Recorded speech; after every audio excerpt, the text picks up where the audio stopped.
I want to dive in and know more about them and the reason why they got started and what they're doing and all of those pieces, right? But the beginning part of it is I always state nothing is too big and nothing is too small. Literally tell me everything. The bits that you think are just minute, they're like, oh, that's not important. I'm like, no, tell me. Those are the Yeah. good bits. Those are the bits that allow me to usually see a little bit of spark. And I was like, that's it. And then I usually take that and rift. So a lot, that whole, like, it's an hour call is like one part intuition, one part just truly human to human connection.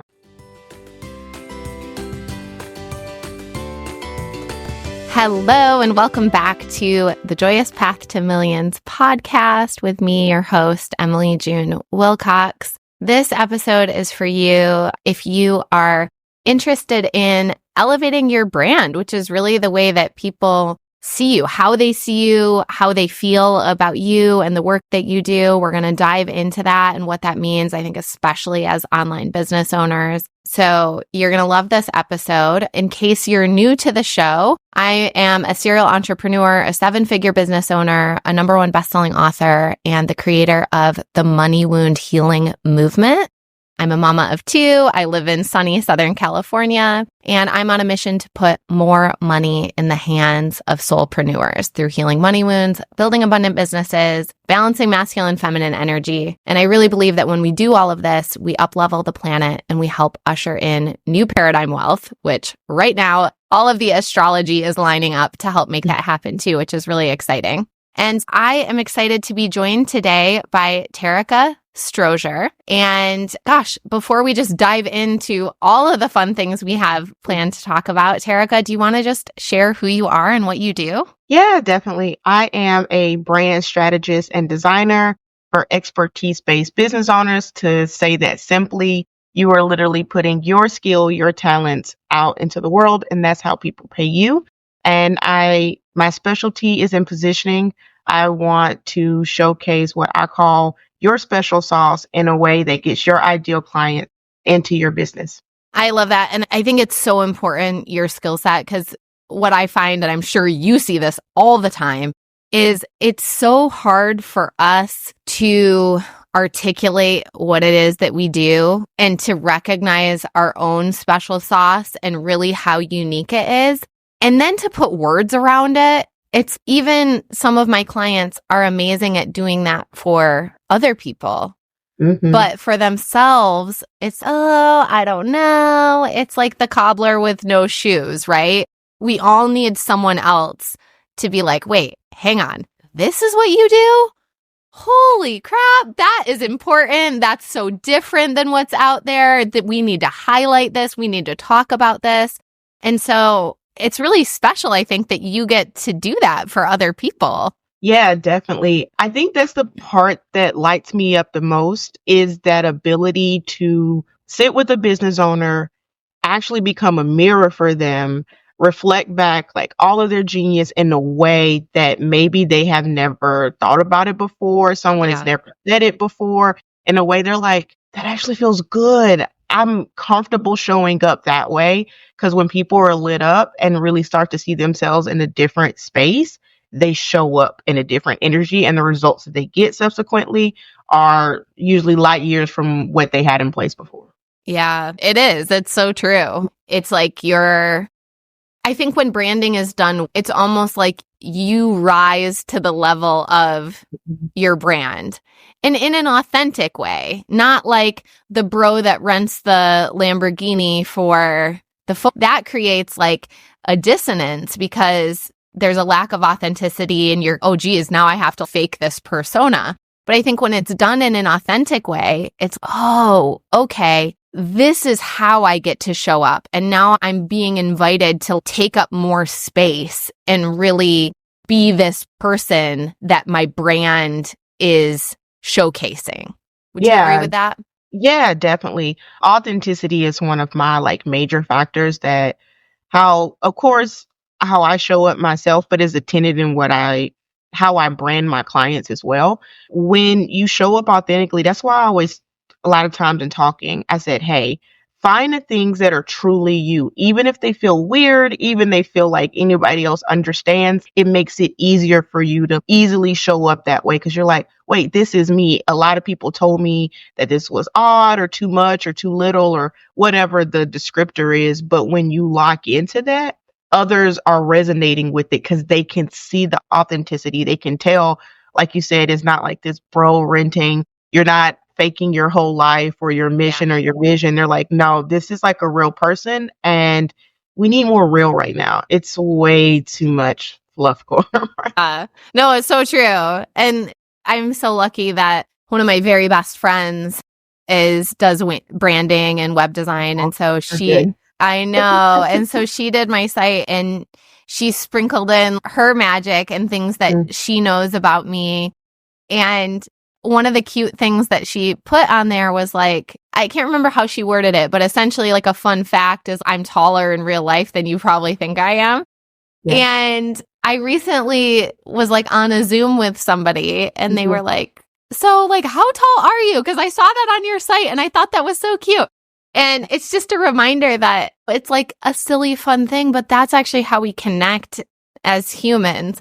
No one's going to be like, oh, I saw on your site that blah, blah, blah made this much money. How'd you do that? It's like they want to connect on the human level. And that was like this cute little fun fact. And we've all had that experience in this online age where you meet somebody in real life and you're like, oh, wait, what? Like you seem so much taller on Zoom than even though like, how could we possibly know that through a computer? That's hilarious. I always love the little personal touches like that because you're right. People do remember that. That's just like you said, in normal connection and conversation, once you talk to somebody after the fact, you remember something about them. Like, let's say you have your name, pretty common, right? So they're like, oh, I met Emily. They're like, which Emily? Oh, the Emily that, and then there's a descriptor, right? There's an adjective, right? So even those pieces about, like you said, about your height or somebody who maybe loves something that's really particular. Maybe they drink copious amounts of tea while everybody drinks coffee. And I've just seen people literally go around with a brand and remember those small pieces, the thing that you say that you love.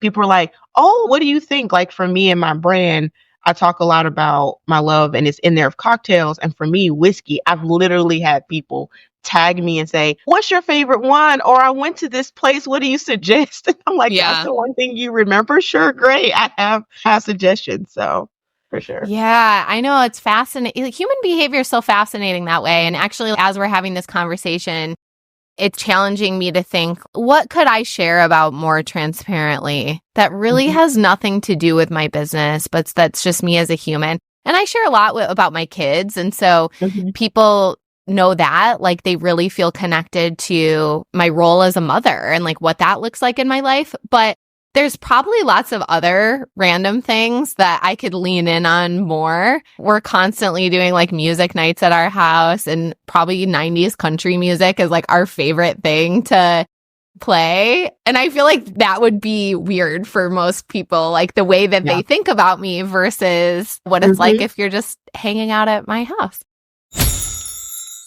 You know, the people you see that have done something really successful or out of the box and are living a life that you find really interesting and inspiring. Do you ever wonder how they think or what's going on behind the scenes, how they make their decisions? I know I do. I've invested lots of money at this point to the tune of hundreds of thousands of dollars to get access to people like this. Not because I want to copy paste what they're doing, but because I want to get to know how they think, what moves they're making behind the scenes.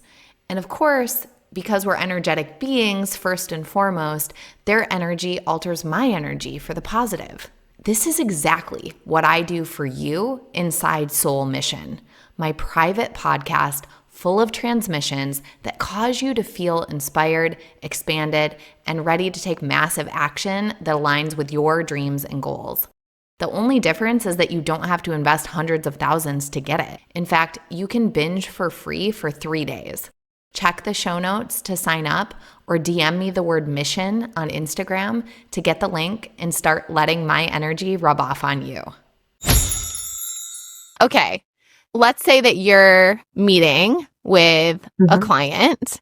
Okay. How do you tease some of that out? How do you incorporate it into their brand? And what does the process look like of extracting this special sauce and turning it into a final product? So my process overall probably sounds so simple, but I usually get the best kind of bits out of it. Every time I have brand discovery calls, so if a client books me, that's the first call we have together because I want to dive in and know more about them and the reason why they got started and what they're doing and all of those pieces, right? But the beginning part of it is I always state nothing is too big and nothing is too small. Literally tell me everything. The bits that you think are just minute, they're like, oh, that's not important. I'm like, no, tell me. Those are the good bits. Those are the bits that allow me to usually see a little bit of spark. And I was like, that's it. And then I usually take that and riff. So a lot, that whole, like, it's an hour call is like one part intuition, one part just truly human to human connection. I'm like, let's just talk. Let's act like if we're in real life, we're sitting somewhere, maybe in a coffee shop with 2 cups of coffee, and we're just literally getting to know each other. The more I can get where they are at the root, the more that I can pull those things out. Because usually, naturally, when you start to either pull and reframe a bit about somebody, they start to, in the moment, see themselves differently. And then the conversation shifts. They're like, wait, I didn't think about that. And then it's a whole kind of like almost rabbit hole you go down of, but most of the time it's really good because I'll say this because I don't want to say there's a right and a wrong way, but many times with brand designers or other strategists, you fill out the really long questionnaire asking you all these questions. Yeah. Feel so difficult to answer in the moment. You're just Who is your ideal client? What is their business like? Where do they go shopping for shoes? And you're like, I don't fucking know. Exactly. Does that mean I'm a bad business owner? Like, no, not at all. And so I still do have a questionnaire. I ask clients particular questions and I tell them at the beginning, this is just a starting point. Yeah. You can fill it out or you actually cannot. And we will get on a call and do this together. Because for most people, the conversation is easier and more natural than me asking you static questions. Yeah. But those static questions don't get to the root of you. Yeah. They just ask you a lot of ancillary things that you're like, I don't know how any of this is going to turn into anything about me at all. Interesting. How did you get into this work? So I actually have an undergrad degree in art and design, specializing in graphic design, and I have a minor in sociology. So when I got out of undergrad, 2007, good old recession-ish, worst market to get in. So getting into a creative space was just not going to be it. And so I went and got a regular retail job and then eventually a government job. And I had a then friend who came and said, hey, I'm getting married and can you help me with my invitations? I'm like, sure. Like never really designed invitations. Let's do it. And then she loved everything so much. She's like, we should do this. And I was like, do what? And she's like, start a business. I was like, a business? I would never start a business. But I was like, shoot, this could be some extra income from my regular job. Let's do it. And so I started doing event stationery and did that for about 5 years with her. And then we split ways. And I still wanted to be an entrepreneur, but I didn't want to do stationery anymore. And I was like, what does this look like? And in the interim of those 5 years, I also got a master's in human services because I really wanted to put that love of people that I have with my creative space and go into nonprofit. If anybody knows anything about nonprofit, it's not necessarily the place you want to go, but I was idealistic. That didn't work. And so I ended up shifting into branding. I felt like it was the best combination of my skill set, of my creative side, plus my intuition and human connection and the knowledge there. And then I had some real experience of a little marketing and some other kind of professional. So that's how it came together. How did you find your first branding clients? Oh man, let me think back. It feels like so long ago. The first one that I got was a family friend. He actually graduated with my brother who was a year ahead of me.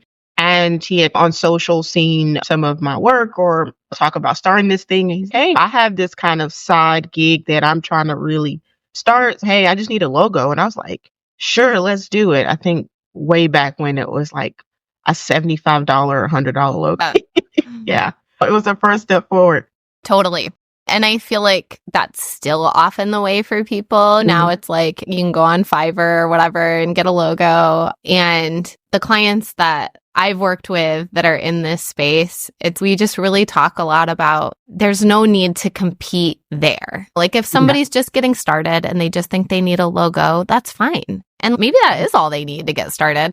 But then there will come a point in time when you're like really ready for an up level with your brand and you want to evoke a certain kind of emotion and you want your brand to say more about you than, just whatever logo was created. And I suspect that's probably the sweet spot where you're working with a lot of clients at this point in your business. Is that right? Yeah, definitely. I'm glad that you actually stated it like that because that's a kind of rhetoric that I put out. I tell people a lot of, you'll hear brand people say, oh, you started a business, you need to hire a brand designer. And I'm like, no, please don't save your money. I said there's a time and a place for the Fiverr, for the Etsy logos, for the friend of a friend who will do something for $50. That's fine. I said it gives you a mark to start. I said get out there, sell, talk to people, really feel like if you actually want to do the thing that you thought sounded really good. And many times by working with people, you get data, you start to realize, I like this, I don't like this, I think I can help people this way. Oh, wait, I saw a gap in the market. And you start to move forward. Yeah. As you start to move forward and that kind of direction feels solidified, I'm like, then come talk to me. Yeah. I was like, then that's where I fit. Then that's where we can take all of the almost kind of grassroots efforts that you've done and we can elevate it. For many people, sometimes that's seeking a higher audience or clientele than they had before. For some people, just like you said, it's just, hey, I just really want a true reflection of where I'm at and what I'm offering. And for some people, it's, hey, I'm going in a complete different direction and I just need a whole facelift on it all. And that's fine too. All of those work. Yeah, it's so true. My gosh. I don't know how anyone can come into entrepreneurship and have their messaging nailed and their brand identity nailed and their ideal client nailed. That's the craziest thing about entrepreneurship is there really is no blueprint and it's just taking messy action. It's just trial and error. And then you figure it out as you go. You figure out what you like and don't like. You figure out what's landing with your audience and that evolution is never over, but you will get to a point where you're like, okay, I feel really clear about these things. And now it would be really cool to have my brand and my online presence reflect that in a way that's more clear and that stands out from the crowd and all that kind of stuff. So I really feel like entrepreneurship is such a wild ride and it brings up so much about self-concept, who you think you are, what you think you're worthy of. For me, it also brought up tons of scarcity, like all of a sudden being like, oh my gosh, I don't know where my next client is coming from. I don't know where the next dollar is coming from. That felt scary for a long time. So I'm curious, what were some of the limiting beliefs or challenges that you came up against as an entrepreneur? Oh man, so much. But I will say that in different stages, especially at the beginning, I grew up, I guess with everything shifts now, would be a little bit like working class, lower middle class, family, all government, military, things like that. But I was taught that you just get enough, right? Enough to pay the bills, enough to travel, buy your house. Nobody was going for the big kind of, nobody had millions. People didn't even, I think I had an uncle who made like six figures. Nobody made that kind of money. Yeah. So going into entrepreneurship tested that really heavily because I'm like, I don't know how to price myself. That's too expensive. I'm just going to keep it really cheap so people can afford it. But I was doing myself a disservice in the process, but I didn't see it. So it was really hard to continually contend with that message in my head about what was enough and what was too much, for sure. And then as I've gotten just further into entrepreneurship, that same core message just still stays true. It just gets different as you charge more money. And then I definitely would say that I had to contend with how I viewed myself. By nature, I'm what most people would note as a pretty humble person. I'm not boastful. I'm like, no, that's no big deal. I'm fine. No, I'm not as great as you said. I'm just okay. And now I've had to refrain how I see myself, but also how I speak about myself, which has taken a lot of work and a lot of time to get there. Yeah, I get that. When you were charging low rates, were you overworked? Did you experience any kind of like burnout around trading time for dollars?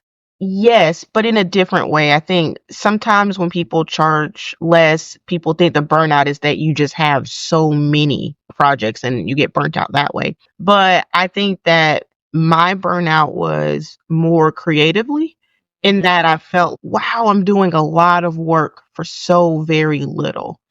And that's why for so long, I also kept a regular job. Like, I didn't fully go full time into my business until 2018. And I started my first event stationery in 2011. So for the 7 years, I kept a full time to a part time job just to make sure, just balance that out. But that's the burnout that I felt. It was like, I'm doing a lot. The grind is there. I'm doing all the things. And then somebody hands you $50 and you're like, I made this in a day's work or in a couple of hours at my job. Like, this doesn't feel so great right now. Yeah, that makes sense.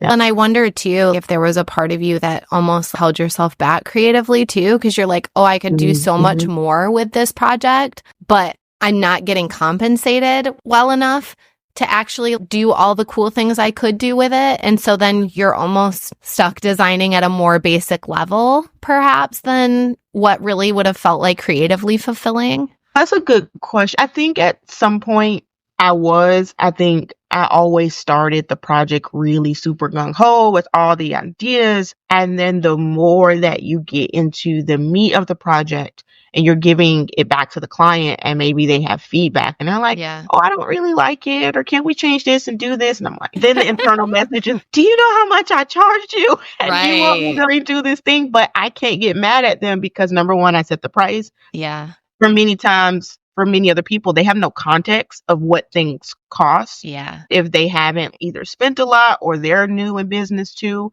And that's where I think what you noted came in. Like, I was like, you know what? I'm just tired. If you like it, I love it. Let's just go. I just don't even want to put any more into it.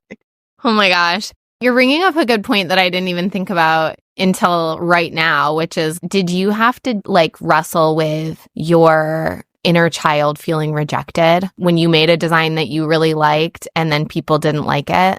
Yes, so much. So I was prepped a little going into this by having a design degree, because if anybody has been an art major, if anybody's listening as an art major, they know what that is. The weekly critiques. You sit at the table, you put your stuff out, you have 15, 20 people telling you everything that's wrong with what you've done. So that prepped me, but it did make it easier still. Like, I steeled myself like, oh, it's coming. And then you would still do that. But even now, I send out like a brand design. I'm like, I know it's good. This is solid. This is so good. And then every time that I get the little alert from my base camp that feedback has been given, I brace myself a little bit. I'm like, please let it just be as good. Please let them see what I saw. And then people are like, it's amazing, but like balloon, like plating. But in the interim, I don't know if that really goes away for creatives, not fully. Yeah, it makes sense. Yeah.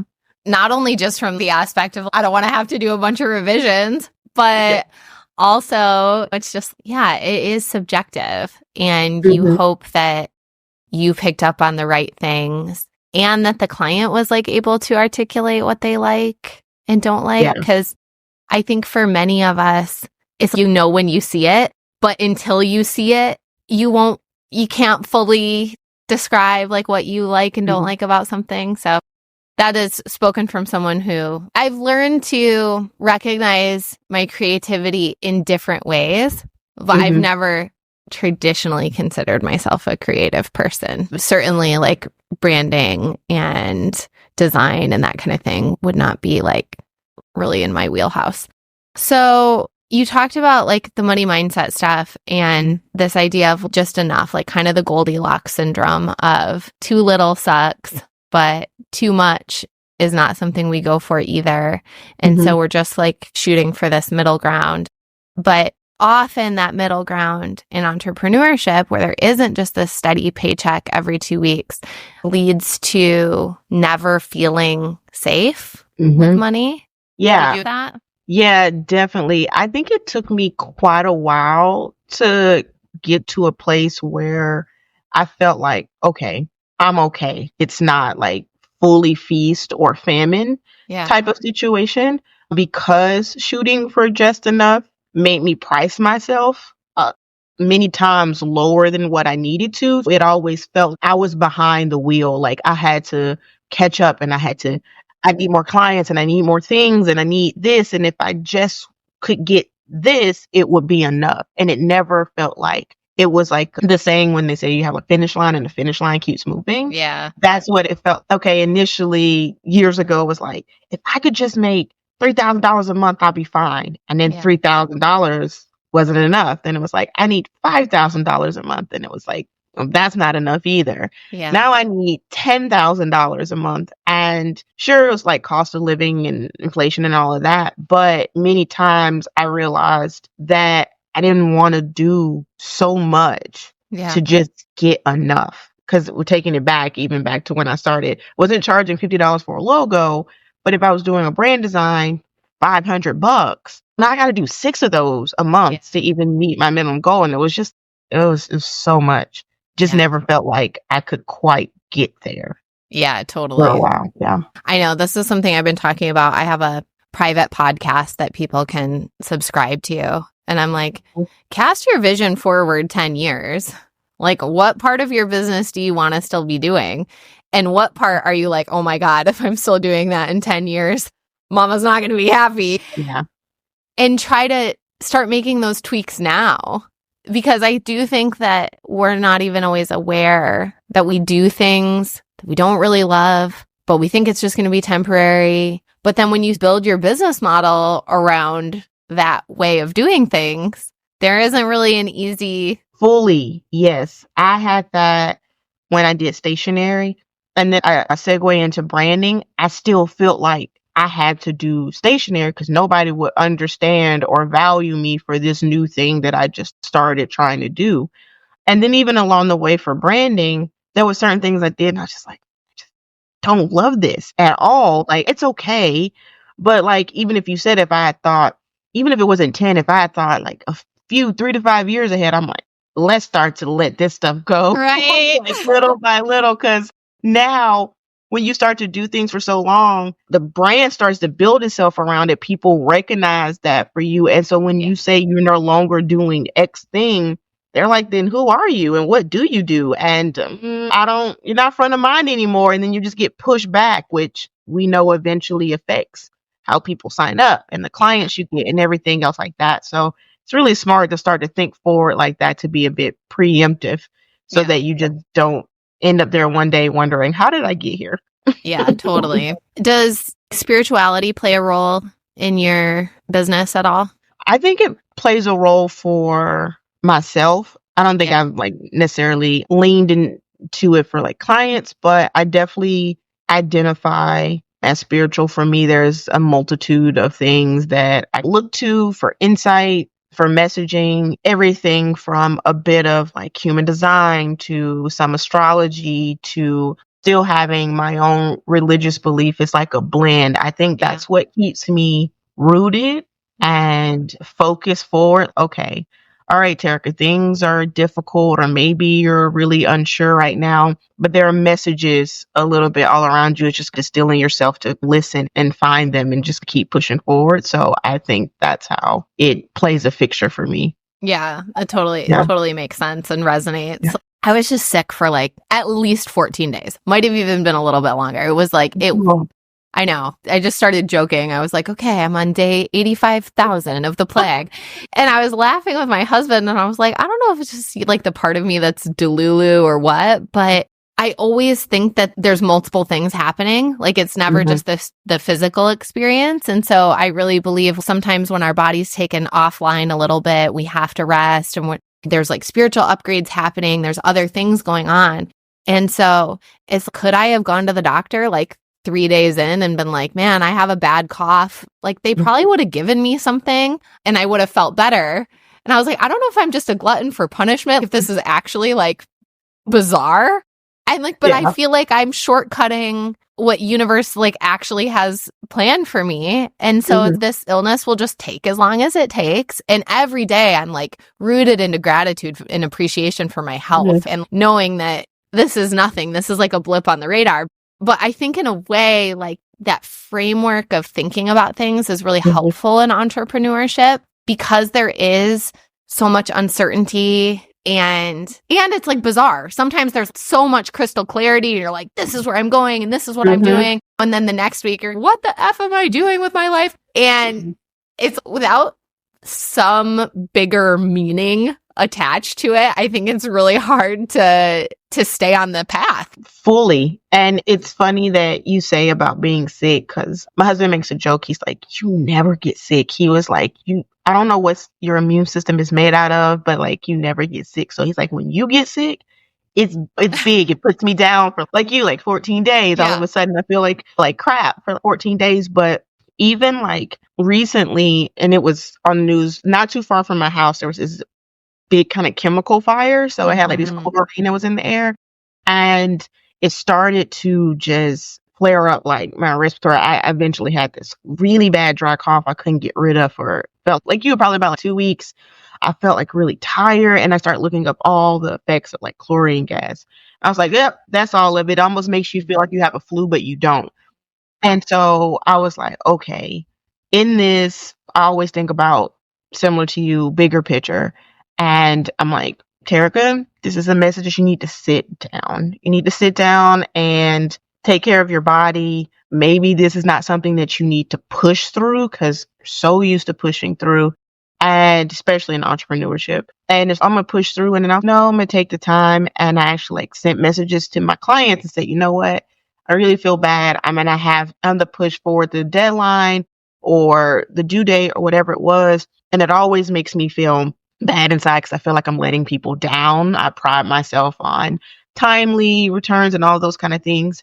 And there were so many people who was like, please take care of yourself. Like, it's fine. We'll be okay. Or equally, you know what? I've been feeling really crappy myself. So both of us just need to take a break. Right. But I think that seeing that there could be something else, like you said, I could have just immediately gone to the doctor. I'm pretty sure they would have said I probably had something similar to bronchitis or something that was flaring that up. And there were some things I could have done, but I was like, I'm just going to still taking all the things at home. I'm using my humidifier, and I'm taking all my supplements and my medicine, and I'm going to clear it out, but I'm also going to rest, and I'm going to take, this time to rest. And I think I needed to. It was a hard stop. I always move with the idea, because it's happened to me before. I was like, we listen to our bodies, or our bodies will make us listen. Yeah. So my body was like, oh, we're just going to sit down.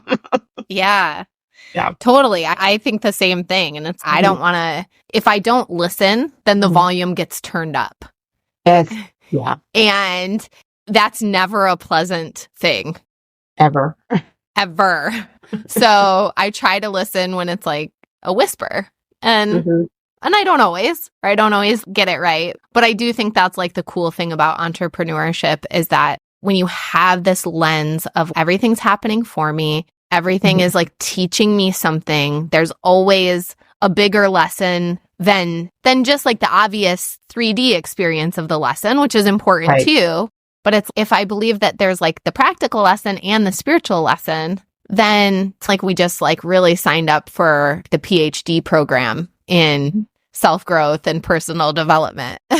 No, like fully. I was talking to a business peer and also a friend recently, and we just talked about the trajectory of having a business, how much we've had to grow in such a, it feels like accelerated like space that you never, I'm not gonna say never, but I don't think that you can duplicate this in real life and other spaces where you have to push everything that you've known, you consider, you thought you believed. Everything is a contention point all the time. Plus, she's like, going through this process is a little like trauma. She was like, I have all these after effects now that I never had before. But I was like, that's true. But you also are a completely different version of yourself. And while we've all been impacted and there's a lot of things that we've had to deal with, whether it's physical things to our bodies, to our resources, I also think that, like you were saying, from like a spiritual side, there's so much growth and lessons and progress that we've made. And so even for everything that business has thrown at me in times where I'm like, I'm quitting, I also equally appreciate the journey so very much. Yeah. Yeah, totally. Absolutely. Share who your ideal client is. Share a little bit more about your services. Is it all just custom design work, or are there different packages? And then let people know where they can find you. Yes, my ideal client, going back to the beginning, is an expertise-based business owner, usually a solopreneur or someone who has, as I call, small but mighty teams. And me coming into their space allows them to maximize the impact of my knowledge and my skills to best serve their business. Most of my ideal clients are established business owners, so they've at least been in business 3 years at the least. And I want that because it allows, as we were speaking earlier, for them to have that insight, that experience, that data of knowing exactly who they are and have an idea where they want to go. That all shifts for all of us, but that allows me to do my best work. And then for services, I serve my clients in a multitude of ways. It's not just custom design. I know a lot of people see all my great brand design and they're like, that's all you can do. And I'm like, no, it's more than that. So primarily, of course, we have brand design and strategy. I also offer strategy by itself, everything from strategy sessions, individual sessions, to more intense sprints that focus on something like positioning or making a pivot or shift. Those are some of my special sauces myself for strategy. And then I support my clients in ongoing brand execution. That could look like anything from a launch and launch assets to updating marketing materials to creating sales pages and landing pages. I do web work as well. Even though that's not a primary for me, I use it as a way to continually support the brand direction or design that we've created. So that's what I do in totality. And people can find me primarily on my website, which is my name, terricastrozier.com. Super simple. And then I am on Facebook very heavily. I do have an Instagram, but I'll be honest, I don't really post there. So you want to find me on Facebook and you can learn more about me through my website. Amazing. I love it. So if you're curious, connect with Terrica, reach out to her, have a little chat, see what you guys can do together. And Terrica, last question. What does it feel like for you to be on your own joyous path to millions? Ooh, it feels now today empowering. It feels that I actually have the capability to make this happen.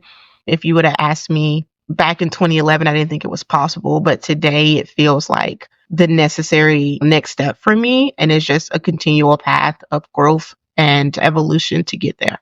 So that's what I feel like right now. I love that. And isn't it so beautiful? If we don't think something's possible, then it's not. Yeah. And as soon as it is possible, then it's like this feeling of curiosity and openness. And I wonder how this will all unfold. And I love that energy of possibility. So I'm glad you shared that. Thank you so much for coming on the show and for sharing your energy and your expertise with us. To everyone listening, thank you so much for tuning in. That was so fun chatting with Terrica and getting to know more about her and her business. She and I got connected just through mutual friends on the internet. And to me, that's one of the most powerful ways of this like new paradigm networking, where it doesn't matter if we're thousands of miles apart, we get connected and we get a sense of people and then have a platform like this where we can dive so much deeper. Make sure you let Terrica know that you listened to this episode. She is on Instagram at Terrica Strozier Design, although she said she doesn't hang out there too much. Of course, I'm there all the time at M Makes Money. Here are my top takeaways. Number one, the little stuff matters in branding. I loved that prompt of, oh, which Emily? Oh, the Emily who ... And how often do we do that in human conversation? And it's usually not that related to business. It's related to just a fun personal fact about that person. And that's how people orient to us. So how can you share more of that in your brand? Number two, jump in first and brand it later. If you're starting out in business, just get going. Don't worry too much about the branding. Get an idea of who you serve and even who you are and what you do and why it matters. And then you'll reach a point where you're like, okay, I'm really ready to invest more in branding. And I have a clear idea at this point of what I'm doing. Number three, going for enough, that just enough energy or more than enough, aka abundance, it's actually the same.